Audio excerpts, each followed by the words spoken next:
kami dari Pendidikan Ekonomi B. Pada kali ini kami akan berdiskusi, namun sebelum itu kami mau perkenalan diri terlebih dahulu. Nah, di sini perkenalkan nama saya Enia Serida. Dan saya kebetulan Boy. Saya Feli Valencia. Saya Rizky Adanda. Oke, nah di sini kami akan berdiskusi terkait aspek pembelajaran diferensiasi. Sebelum itu kita sudah sama-sama mengetahui ada 4 aspek dalam pembelajaran diferensiasi. Yang pertama itu adalah konten, yang kedua ada proses, dan yang ketiga ada produk, dan yang terakhir ada lingkungan belajar. Pada kesempatan kali ini kelompok kami akan diskusikan terkait lingkungan belajar. Nah, langsung saja kita masuk. Sebenarnya lingkungan belajar seperti apa sih yang diperlukan di dalam proses pembelajaran diferensiasi? Dan hal ini akan dijelaskan oleh Rizky. Kepada Rizky dipersilakan. Baik, terima kasih terkait ini. Jadi lingkungan belajar itu sangat mempengaruhi dalam proses belajar mengajar. Karena apa? Karena lingkungan yang bersih, nyaman itu akan membuat peserta didik lebih menyukai dan gampang untuk menerima pelajaran yang dijelaskan oleh guru. Sehingga bagaimana pentingnya lingkungan belajar ini harus kita perhatikan. Karena tanpa lingkungan yang bersih dan nyaman itu akan membuat proses belajar kita itu terganggu. Nah, oleh sebab itu kita sebagai guru di masa depan kita memperhatikan bagaimana lingkungan yang sesuai dengan karakter peserta didik kita dan bagaimana mereka agar bisa tetap nyaman dalam proses belajar ini. Oke, terima kasih. Ya benar sekali yang disampaikan oleh saudara Rizky tentang lingkungan belajar itu merupakan salah satu aspek yang ternyata sangat penting gitu ya dalam proses belajar di kelas. Nah, selanjutnya kita akan mendengarkan penjelasan terkait lingkungan belajar dari video yang sebelumnya sudah kita lihat. Nah, ini akan dijelaskan oleh saudara pada baik dipersilakan. Terima kasih. Ini atas kesempatan telah diberikan kepada saya untuk menjelaskan bagaimana lingkungan belajar dalam video tersebut.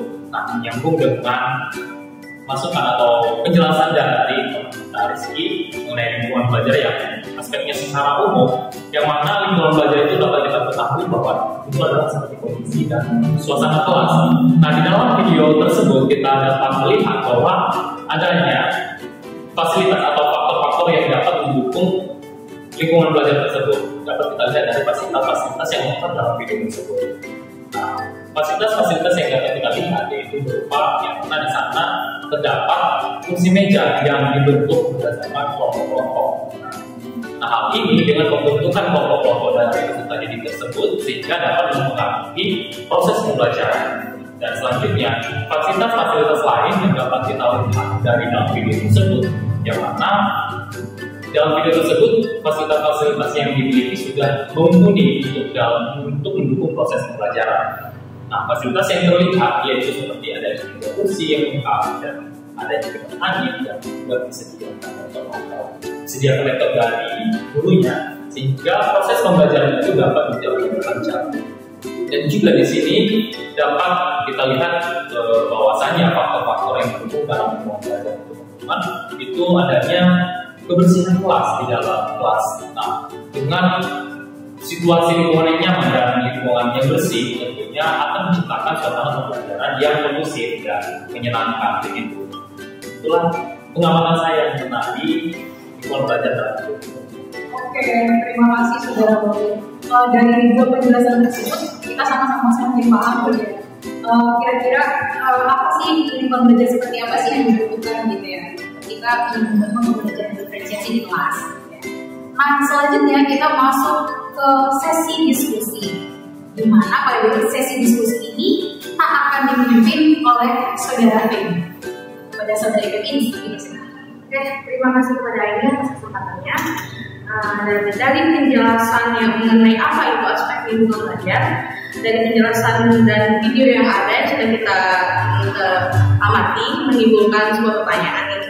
Setelah memperhatikan video yang ada, jika kalian menjadi guru pada video tersebut, aspek kegiatan belajar seperti apa yang akan kalian lakukan, inovasi dan tambahan seperti apa juga yang akan kalian lakukan untuk lingkungan belajar seperti yang ada di dalam video tersebut. Iya, mungkin bisa dijawab sekian pertanyaan dari saya. Itu saya bagian dari beberapa. Oke, terima kasih. Izinnya langsung menjelaskan. Dapat kita lihat bahwasannya seperti yang saya jelaskan tadi juga dikatakan oleh saudara kita Rizky mengenai dan terutama yang ada dalam video.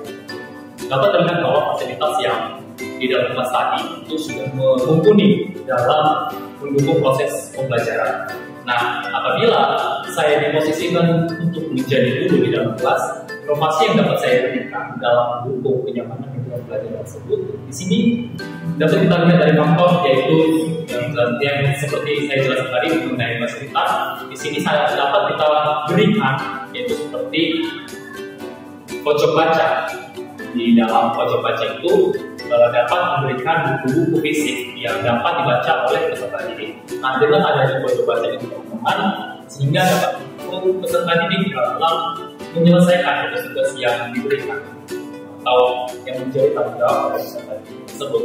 Nah, hal ini dapat memudahkan peserta didik dalam proses serta lebih belajar mendalam mengenai materi-materi yang mereka belajar. Itu menurut saya.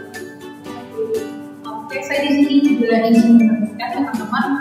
Sebenarnya saya setuju sekali dengan apa yang disampaikan oleh saudara Roy. Dari video tersebut sebenarnya sudah sangat baik kalau kita lihat dari kegiatan lingkungan belajarnya. Namun di sini saya mau menambahkan gitu ya, alangkah lebih baiknya gitu ya, jika guru itu menyediakan fasilitas tambahan. Seperti kita lihat kan di situ ada kegiatan di luar ruangan, aktivitas pembelajaran di luar ruangan. Nah, di sini guru bisa menambahkan fasilitas seperti kaca pembesar atau loop, yang mana ini bisa digunakan sebagai alat bantu siswa untuk menganalisis bagaimana sih bentuk tumbuhan itu dan fungsinya, gitu teman-teman. Nah, dengan adanya fasilitas tersebut, saya yakin murid akan lebih menyenangkan lagi proses pembelajarannya dan mereka akan lebih paham. Di sini juga saya mengatakan itu bagaimana menciptakan lingkungan yang senyaman mungkin bagi peserta didik. Jadi di sini saya kembalikan lagi itu bagaimana kita dengan kreasi peserta didik ini ditempelkan di didik itu. Jadi di pusat-pusat juga. Nah, jadi mereka sendiri yang menciptakan bagaimana lingkungan yang sesuai dengan akan mereka sendiri. Dan juga adanya pemeriksaan kebersihan sebelum proses pembelajaran berlangsung. Ini bertujuan untuk terciptanya lingkungan yang nyaman di dalam kelas supaya itu lagi agar proses pembelajaran berjalan dengan baik.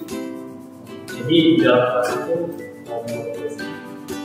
seharusnya di dalam sebelum memulai pembelajaran adanya pengecekan kebersihannya.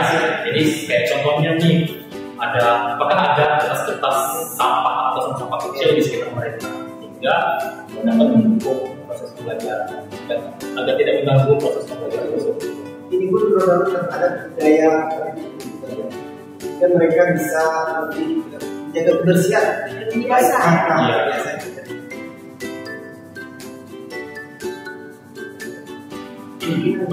Oke, terima kasih kalau sudah Rizky.